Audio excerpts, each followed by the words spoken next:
All right, y'all. Welcome to the show. It's the future freedom here on Liberty.me, the social network for the liberty minded. I'm your host, Scott Horton. I'm here every Thursday night, and I'm interviewing, as I do every Thursday night, the great Jacob Hornberger, the founder and the president of the Future Freedom Foundation. How's it going, Jacob? It's doing great. Thank you, Scott. And it's great to be back for another week with you. I know. I love this show. I love doing it with you. And the people, they email me. They say that they like it. So we're going to keep it going here. All right. So let's talk about politics. I know, yeah, we talked about Sanders some, but it was more substantive. But let's talk about the politics of the presidential race and this and that and the other thing tonight. And of course, we're going to it's going to get into substance, but there's a lot of horse race to discuss, even from a libertarian point of view, I guess. And the first thing that I want to ask you about is what you think of Rand Paul and his recent decision to drop out after getting what, 7th or 5th or 9th or whatever in Iowa. Yeah, that's an interesting question. It really generates mixed emotions. One side of me says, what a shame. I mean, this man had one of the greatest opportunities ever to really do well with libertarian principles, and he flubbed it. And I'll explain why in a minute. But then the other side of me says, Rand never made any pretensions of being a libertarian. He made it very clear from the very beginning. I remember that there was a famous line he used that nobody was going to hang the label libertarian on him like an albatross. And when I heard that, I thought, my gosh, here, I'm so proud to be a libertarian. To be part of this movement is the greatest thing that ever happened to me in my life. And here's a guy that's saying he considers it an albatross. And so that signaled to me right away that he considers himself a conservative. And in fact, I was getting emails from his campaign saying, "Dear fellow conservative." Well, that indicates to me that he's a conservative, and he considered me a fellow conservative, which of course I'm not. But the fact is, he is the son of Ron Paul. And he grew up in that household. And so it's not surprising that, as the news media calls him, he's libertarian-ish. He has these libertarian leanings. Now, you see this especially on civil liberties and privacy in the NSA, where he was very good taking these positions, these principal positions. And he was fairly good on foreign policy, but still ad hoc, that he favors foreign interventionism, but he wants less of it. Well, what I think was happening, and this is just sheer speculation, is that he saw what his father was able to accomplish, which was tremendous. And his father was very radical. We all know that. I mean, that's what drew me into the campaign. I was up in New Hampshire going door to door for Ron Paul, up to, in the run up to the New Hampshire primary 4 years ago or 8 years ago. And I've spoke at some of his events, and I was excited. I donated to his campaign. So I think what happened was that Rand looked at that base of support that Ron had, whatever it was, 20% or whatever it was. And he figured that if he was radical like his father, and I think deep down he probably does oppose foreign interventionism as a philosophy. But he sat there and he said, I've got this large base, but I've got to be credible. I've got to build this base. And so what I'm going to do is be more credible and more respectable with the mainstream. So I've got my base, and now to be elected president, I'm going to water down my positions. And I think that's what happened. Well, what ended up happening, though, is that he ended up losing his base. I mean, people like me weren't excited about that. That's not going to cause me to fly up to New Hampshire and go door to door or anything. I mean, you have to keep your base. And I think that if he had maintained that radical image of anti-foreign interventionism, dismantle the empire, dismantle the CIA, the NSA, the Pentagon, the whole standing army, he could have portrayed himself as the real anti-establishment guy, the guy that was really taking on Washington, the real power in this country, which is the national security establishment. And then he wouldn't have had all of that excitement, that anti-establishment fervor being sucked off by Trump and to a certain extent Sanders. That Rand could have positioned himself as the anti-establishment guy by really, but in a substantive way, not just by talking against Washington and Washington's broken and all those silly bromides, but by truly saying, I'm taking on the most powerful part of the federal government, the national security establishment. So he ends up, dropping out. His numbers plummeted because it was clear that he had lost his father's base, and all of the anti-establishment people that he had hoped for by watering down his message ended up going to Trump and Sanders. Yeah.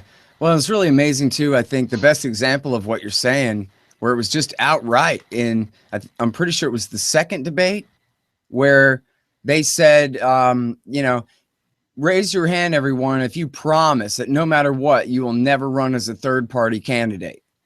And everybody raised their hand except Trump. And Rand went, oh, teacher, I'm telling, look, see everyone, look, he's not raising his hand. He refuses to swear his loyalty to the leadership of the Republican Party like all the rest of us do. What a bad Republican he is.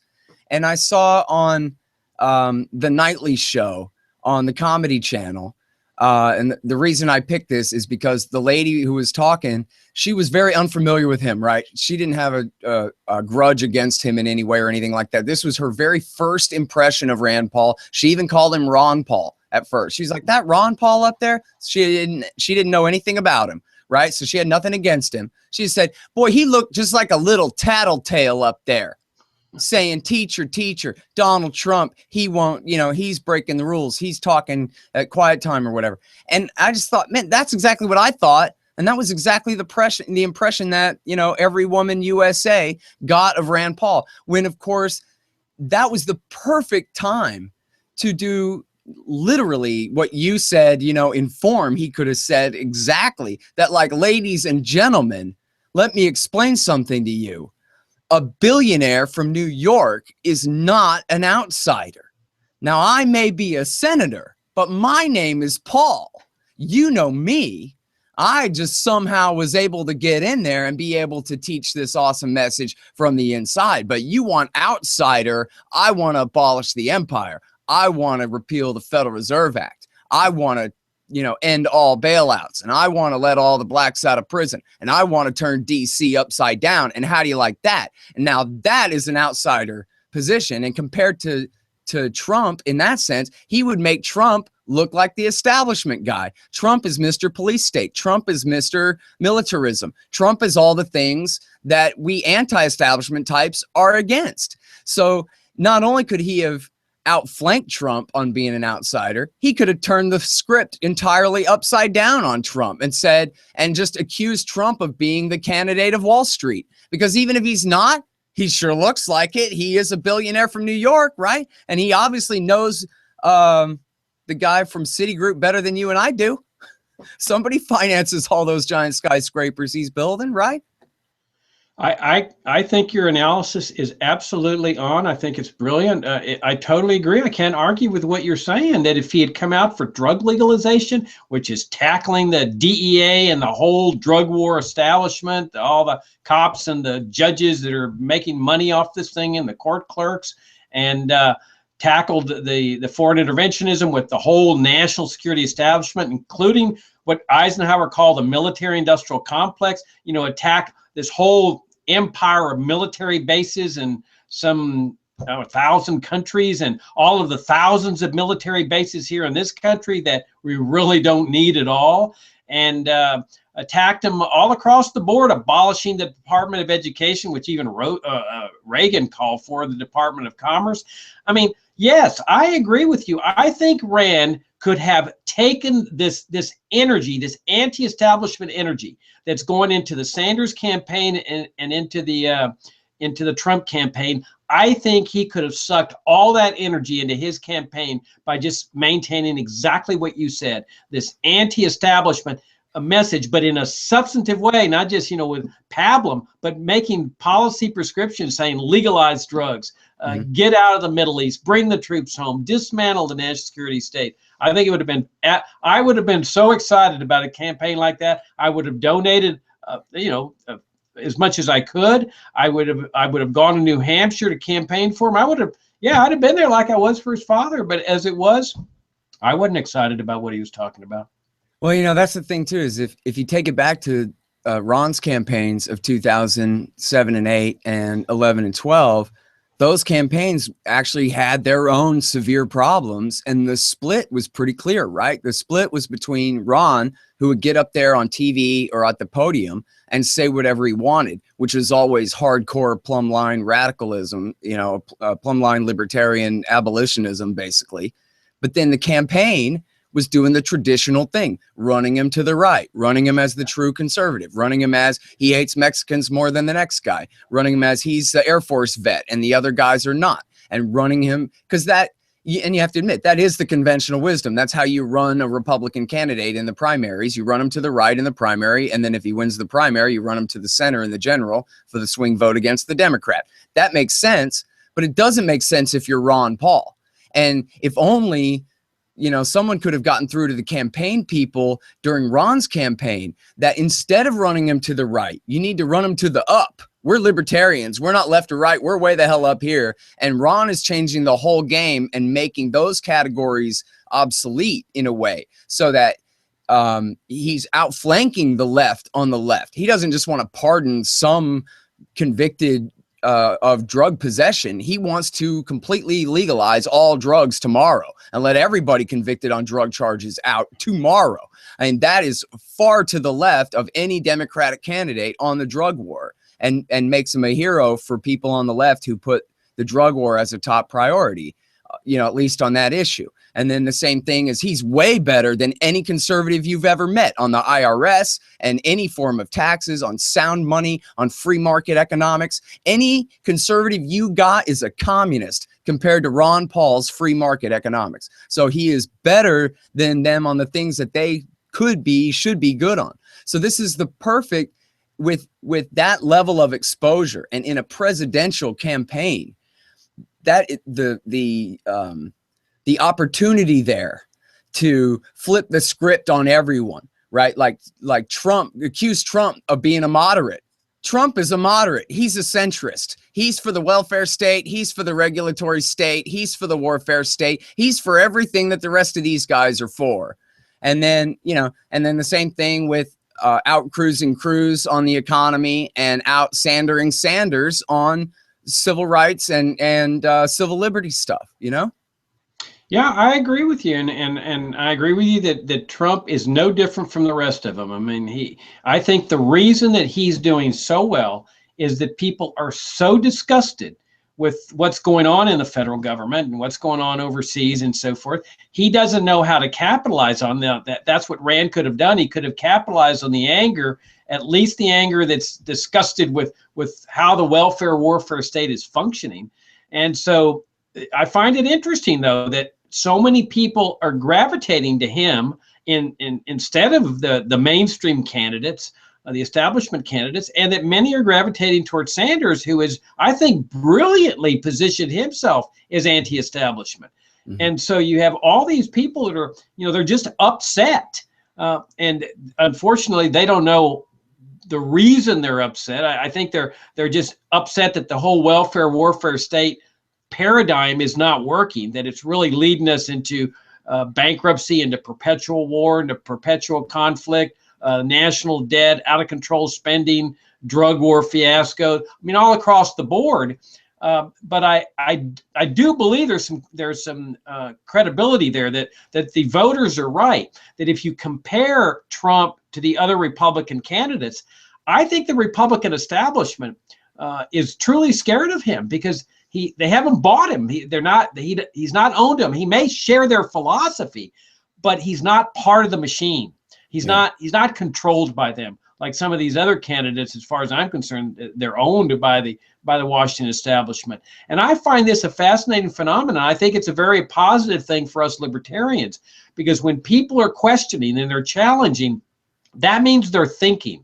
And that's a good sign. Then we've got a shot as libertarians, because you and I both know that whoever is elected out of this cast of characters, nothing's going to change and things are just going to get worse. That really what we need is a systemic change here, and that's got to come from the American people. It's not going to come from any of these presidential candidates. Well, I got a question for you. What about if we draft Ron?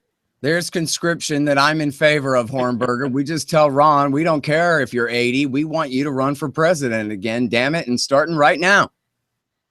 Yeah, I don't think that's going to happen. For one thing, I don't think he's interested in it. And, let's face it, there's a certain age limitation, I think, on running for president. I feel that he is 80 years old, or maybe 81. I think. Yeah, I don't think the American people are going to go with that. And I think, but he's such a great candidate. He gives such great stump speeches, man. They're all over the place, but they're still great anyway. They're fantastic. At the conference that we put on at the University of Texas, he gave the best speech that I think I've ever seen him give. And that's in fact on our website at fff.org. People can just go look at the conference at the University of Texas. I mean, it was just awesome. I mean, he was being interrupted by applause about every 5 minutes. And I thought, my gosh, if this man were only 50, I mean, I think he'd have a good shot at getting elected by just exciting people and mobilizing people, because clearly people they're gravitating to Trump and Sanders.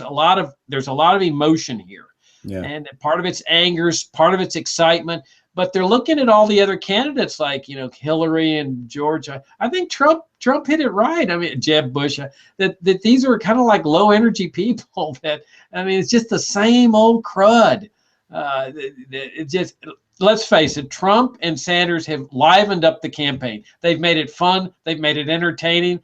Yeah. Do they share a different overall philosophy? No, but they sure are making it a fun thing to watch. Yeah, and they make some points at least that the others just won't make. I mean, I think Trump is the only one who's been willing to say, "What, Russia? Why do we have to fight with Russia?" He can't. I think he even said, "Look, you can't be enemies of everybody. Come on. How about and Putin? Yeah, whatever. He's a bad guy or whatever, but he's looking out for Russia's national interests. I can understand that, and I can deal with that." And to think that you got to rely on Trump to get a statement of the slightest bit of rationality on Russia. He says, what, there's a problem in Ukraine? He doesn't dispute what caused it or anything like that, but he just says, let Europe handle it. What the hell do I care about Ukraine? Quote Donald Trump. I could settle for that maybe. Not that I'd vote for him, but I would prefer that to Jeb Bush, who, calls up Bill Kristol and says, what do I think about Ukraine, Or he calls up the CIA and says, what are my orders? Yeah. I mean, I agree with you that Trump, he's not bought and paid for by the military establishment. And so when he says these things, this is heresy, because as we all know, as libertarians know, the U.S. national security state through NATO provoked this whole crisis in Ukraine. And why do they provoke it? Because their little war on terrorism is kind of dwindling down, and they need these constant, crises and official enemies and so forth. So here a man comes along and says, hey, I can sit down with Putin. We can work things out. That's heresy, because that means no more crisis, no more Cold War, no more anxieties that people have to get all riled up about. And to a certain extent, Sanders is different too. I mean, as I understand it, he calls for legalization of marijuana.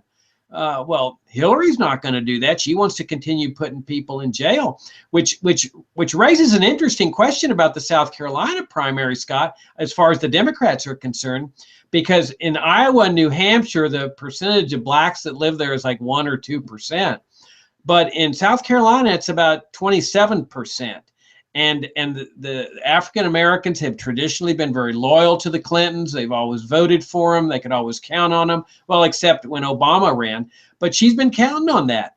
And well, now they're taking a look at Trump, and I'm going to be real interested. I mean, they're taking a look at Sanders. I'm going to be real interested to see if Sanders tries to make some inroads here with the drug war, because this is a very racist war. Blacks know that it is disproportionately fallen on them. So here's a man, I think, that is calling for at least legalization of marijuana. I mean, obviously he's not consistent. He wants to continue destroying addicts that are addicted to heroin and cocaine and other illicit drugs. But still, that to me is different. When a presidential candidate who's doing well is calling for the legalization of marijuana, that to me is heresy to the Washington political establishment. Yep. Well, and the thing is too, is even when he's pandering, Sanders doesn't seem like he's pandering. Like you were saying before, he has that very kind of blunt spoken persona. So even if he's actually being very calculated, he seems like he's just a cranky old man who has a chip on his shoulder, and it turns out it's the same chip a lot of us have on a lot of different issues. So I think, yeah, I mean, you know, honestly, I don't know how winning of an issue legalizing drugs is in the Black community. You know, I could see, you know, a lot of perspective that would take that as like, you know, as a threat that, you know, a big part of the drug war was the pressure from below, from poor and minority neighborhoods where the cops weren't doing anything about the drug epidemics and the drug dealers and whatever, because basically the blacks were out of their protection. The cops didn't give a crap about them and whatever. So their communities were so ravaged by drugs, especially heroin and cocaine, that they ended up really calling for and demanding for stiff sentences and for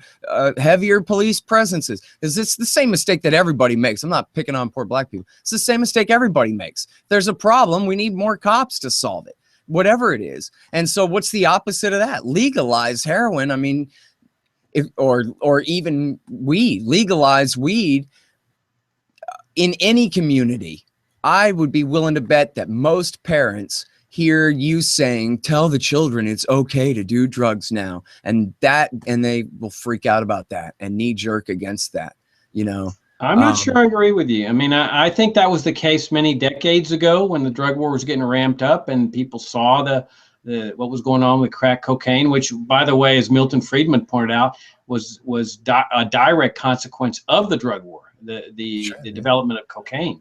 I mean, crack cocaine. Artificially high price of cocaine made crack an affordable substitute, basically. Exactly, and it was a cheap substitute, which went into the Black community, which would just ravage them. And so it was natural, as you point out, this was a natural reaction of most people back, like when we started FFF 26 years ago. I mean, I would talk drug legalization on talk radio shows, and all the phones would light up, and I always knew I could do that because people were ready to attack me.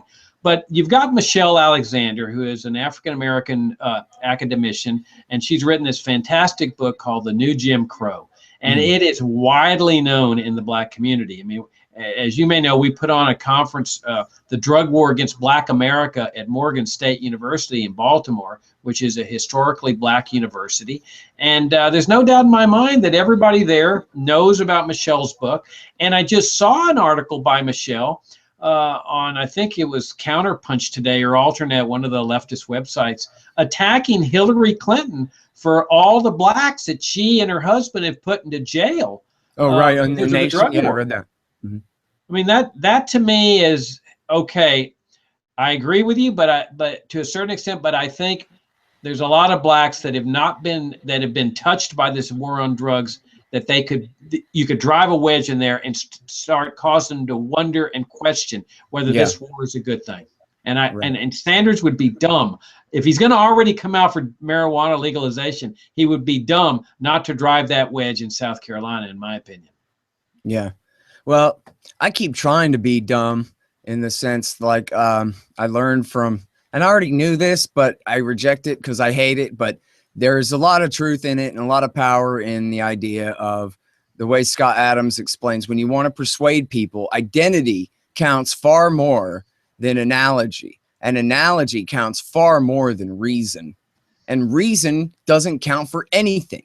You could sit here, Jacob, and teach economics to people and explain why in 1991, you could be on the radio explaining in economic terms why this is not going to work. It's going to make everything worse. And you'll see me in 2016 saying, I told you so, or whatever. And they can't learn that. They can't learn that. If they learn anything from you, it's that, wow, so he's a free market capitalist type who I would think of as a Republican, but he's saying he's against the drug war because he has some economic reasons or something that seemed like maybe they made sense. So you might be able to make some headway there if you can convince them that you know what you're talking about, even if you can't convince them of what you're talking about. You know what I mean? And so, you know, the impression, you got to give people the impression, you got to give them the new Jim Crow. Perfect analogy. In the chat room right here, there's more Blacks in prison now than there were on the plantation during slavery. Right now you're dealing in analogy. Now you're dealing in a way that makes an impression on people, you know, much more. And we could probably get 100 times the mileage if we would talk about alcohol prohibition every time we bring up the drug war, because every idiot learns about alcohol prohibition and the failure of it in junior high school. Everybody knows. Even FDR, President for Life Roosevelt, had to admit this isn't working. Let's repeal it. A government program that backfired. And it's the only one that ever backfired, I guess. But prohibition of alcohol, boy, what a disaster. And if we can use that analogy, and if we can, point out, make ourselves the Mencons and make the drug prohibitionists the Herbert Hoover idiots who made it this way, then maybe we can, that's how to make the difference, right? To change the narrative. Because right now, you and me are both apologists for drug users, and we're up against concerned moms and dads who are concerned. Now, how in the hell are we going to beat a narrative like that if we can't just completely turn it upside down and figure out how to get those moms and dads to understand that they are the problem? Their fears and their black markets that they create with their fears are what's causing the problem. That's a tall order to do in a simple way that's effective to, massive numbers of people. Oh, absolutely. Well, that applies to the whole libertarian paradigm. I mean, it's difficult to make the libertarian case because, it's so easy to make the statist case of, hey, we need welfare to help the poor. Well, we have to say, look at the unseen consequences of when you establish a welfare program. You destroy capital over here by taking money. That capital destruction causes loss of productivity. That causes wage rates to drop. I mean, all of a sudden somebody's eyes start glazing over. But let me add to what you're saying, because I totally agree with you on making the substantive case as to like prohibition, why this thing is so immoral, why it's so destructive. But I think part of this, and this I think explains why Sanders is doing so well, in my opinion. He comes across as caring about people. That's the way he strikes me. I mean, I don't agree with his socialist philosophy, but he seems to have this genuine concern about the well-being of people, while Hillary's over there saying, well, I'm the best qualified, and I have the best policy prescriptions, and I have the best programs. He's over there connecting to people on a visceral basis. And I think that he's going to go a long way doing that. I don't see any of the Republicans doing that. I think that's a big factor here. That there's an old saying that I think is so apt for libertarians too in this movement. Nobody cares about what you know until they know you care. And if you can communicate to people like in the black community that you really do care, I mean, this is why we took our conference to Morgan State. I've been doing libertarian conferences and seminars for 26 years, Scott. I never see any blacks at any of our conferences, never, or maybe one or two. So I said, okay, they're paying the biggest price for this drug war. Let's take our libertarian conference to them. And that's why we took it to Morgan State. And we got it now online for any other African-American or anybody else to watch, is because we care about what's going on in that community. And then I think if people get that sense that you care, then they'll listen and say, oh, okay, we like libertarians. They care about what's going on, and they have good arguments as to why this thing should be dismantled. Yeah. Well, and the thing is, though, and I don't know. I think in times with Democrats in power, our reputation really takes a hit, as though we're just a bunch of corporate apologists, when of course we're the only ones who want the corporations to ever be allowed to go out of business. When every liberal and every conservative is for the state that'll prop up their cronies, we're the only ones who want to subject the bastards to the free market. But no one ever understands that. And I don't know how we can ever explain it in a way that they understand. I just tried, but it didn't work. Yeah, well, we're the ones who oppose the bailouts. I mean, I don't think conservatives were doing that. Some liberals were doing it. But the automobile bailouts and the Wall Street bailouts, we were consistent that this is just welfare for the business community and the banking community. It was just as immoral as every other welfare state program. And, notice that you don't have any, these Republicans are big preachers of free markets and free enterprise, the mantra, but you don't see any of them attacking the welfare state at its base, at its conception. None of them would dare call for the dismantling of Social Security, Medicare, Medicaid, farm subsidies, ethanol, and watch them when they go into South Carolina. They're all going to be bowing and genuflecting to the military-industrial complex, because there are 8 military bases in South Carolina. Count them, 8. I mean, what do they think, that South Carolina is going to secede again? What do they need all those bases there for? Well, it's to keep the tentacles of power. I'll tell you what, there ain't no mystery why the biggest military base in America is 100 miles up the road from Austin, Texas. You know, that's not a coincidence, dude. That's exactly what they're afraid of, is that South Carolina or Texas would ever dare to secede again. And that's exactly what those well, that's why they were put there in the first place. I don't know if it's why they're still there. Hey, I thought they had it there to protect Austin from another attack from the Indians, from the Native Americans. You know? Exactly. Like a fort. Yeah, 2 Apaches survived. They're out in the hill country, hiding out somewhere out there. Hey, listen, I got one more thing to ask you about before I let you go. Yeah. This guy, Ted Cruz, don't anyone misunderstand anything either of us say as support for this guy or something, but you know him as an actual human being, not just a evil Republican character from television, and you actually have a thing or two to teach us about him. What's that? Yeah, it's kind of an interesting story that when I lived in Dallas before joining the libertarian movement, I was a lawyer in Dallas, but I discovered libertarianism, and I had organized a speaking program where free market types were coming into Dallas and Houston. And I had a friend in Houston who was coordinating the Houston end of this thing. And so there was a man there named Rollin Story, who was a retired oil executive, and he had established a free enterprise foundation. I think it was called the Free Enterprise Institute.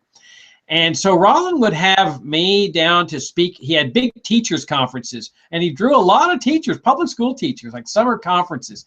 And he had a mixture of conservatives and libertarians. And Richard Ebeling, who was vice president of FFF for many years, and then went on to FEE to become president of FEE. He was living in Dallas, and he would go down to speak at these conferences. I would. And so, but one of Rollin Story's prize students, his real protege, was Ted Cruz. And I don't remember ever meeting him, but I remember Rollin always saying that, boy, Cruz was his fair-haired boy. And so it's entirely possible that Cruz he was in high school, and that he was an intern at these conferences where Richard and I were speaking. And if so, we totally failed. Now, of course, we were talking only economics, not about foreign policy. But today, Cruz, not surprisingly, talks about Mises and Hayek and Bastiat. He knows all these books. I guarantee you he's read a lot of Austrian economics. Mm-hmm. And so he could have been another Ron Paul. He talked more about gold than Rand. I'm sorry? He talked a lot more about gold than Rand ever did. I didn't know that. Yeah. Well, he knows the paradigm of Austrian economics. But my gosh, he is a total disaster when it comes to the military, and he's going to carpet bomb people, and he's practically foaming at the mouth to have charge of the military so he can go bomb more people. I mean, this is so disgusting that, I mean, how can anybody get excited about, electing that kind of person? So, I mean, look at our choices here, Scott. We got he's good on here. Oh, I'm sorry. Go ahead. Over here, we got the Republicans that are foaming at the mouth to go bomb more people after killing untold hundreds of thousands already. And over here, you got the 2 socialists that are going to impose national health care. And they're going to bomb everybody too. Don't leave out the bombing. That's true. There is an overlap. He's a warmonger too. He's horrible on Israel. He's horrible on the drone wars. He was for the Iran deal. I'll give him that. Who's that?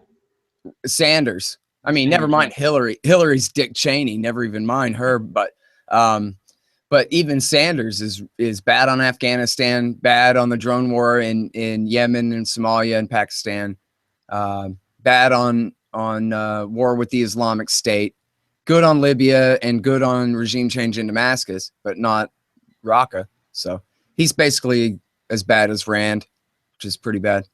No, as a cartoon that we linked to the other day in our FF on our own page, we link to cartoons every day, editorial cartoons, and the one we linked to had all the array of candidates that were left, and the conclusion is we are screwed. And we really are. I mean, the only way out of this is with libertarianism, is to change the system. It's not a matter of getting better people elected to the presidency or to Congress. It's a matter of changing the system. And you know that I've said that over and over again. It requires a dismantling, not a reform like many libertarians want to do, a dismantling of the infringements on freedom. Because if you just reform an infringement, that doesn't get rid of it. If you want a free society, you got to think at a higher level, and that's removing the infringements on freedom, because freedom can only exist with no infringements on freedom. Hey, that's what I'm saying too. And by the way, because I forgot to say, but it was mentioned in the chat room, is that Ted Cruz is married to Goldman Sachs. So that's how much we could trust him, even if it comes to bailouts or whatever in a Cruz administration. His wife literally is a high-level executive there. So, well, I don't really hold that against him. I mean, I do. Are you kidding me? That's his wife, and that's her job. Well, listen, if he's a guy in the neighborhood and his wife is married to Goldman Sachs, I don't care. If he's running for president and his wife is Goldman Sachs, yeah, that's a conflict of interest that disqualifies him from office, period. Well, I'm not so sure of that. No? I mean, that's he may not be a conflict of interest for a president of the United States to be married to an executive at Goldman? Well, he's not president yet. I mean, well, but yeah, I'm saying he's disqualified from holding the office, if you ask me. That's the one he's running for. I don't think so. I mean, his wife has her own independent life. She has her career. This is what she was educated in, and she's an investment banker. I don't think that necessarily means, it might mean that he would sell out, but it doesn't necessarily mean that. And if it's a conflict, she resigns. I don't think she's working there right now. I think she's taking a leave of absence. I don't think what a person's spouse is necessarily disqualifies somebody from running for president on ethical grounds. Except that Goldman Sachs is basically an agency of the federal government, or, you know, part of a fascist combine. It's the most political, so-called private organization on the face of the planet, Goldman Sachs. It is not a free market enterprise in any sense whatsoever. It is drafted directly onto the Treasury. I agree, but we should be focusing on the corporatist system is separating business in the state and banking in the state. Exactly. So how do you have a president who's married to a banker from Goldman Sachs? You just can't. Or else you might as well have him married to a minister from the Lutheran Church or whatever. Well, I don't know. I agree with you that I think Cruz doesn't want to separate business in the state, but the mere fact that his wife works there doesn't necessarily mean that that's what he believes. All right. But well, at best, it's symbolic of the corruption of our system. I mean, that's Well, I mean, I think she worked in the White House too, or she worked in some government bureaucracy too. I mean, she's a creature of this whole, you know, corporatist state, welfare state, warfare state. I mean, suppose a guy's wife worked in the Pentagon, you know, would that disqualify her? If you ask me, but I'm not the one who gets to decide this stuff. All right. Hey, listen, man, you've been very patient with me tonight. Thank you very much for doing the show. Are you kidding me? I always have a blast here. It's not a matter of patience, man. This is fun. Thank you. Yeah, we're having a great time. All right. Well, thanks very much for doing it again, dude. We'll see you next week. Sounds good. All right, y'all. That is The Future of Freedom. I'm Scott Horton from antiwar.com. He's Jacob Hornberger. He's at fff.org. Just search FFF. It'll come right up. That's the Future Freedom Foundation. Subscribe to the monthly journal, The Future Freedom, and read all the great articles there. He's got Bovard and Ebling and Anthony Gregory and Andy Worthington and all kinds of great writers there. So check that out, fff.org. And we're back here next Thursday at 8 o'clock Eastern time for The Future Freedom. Thanks.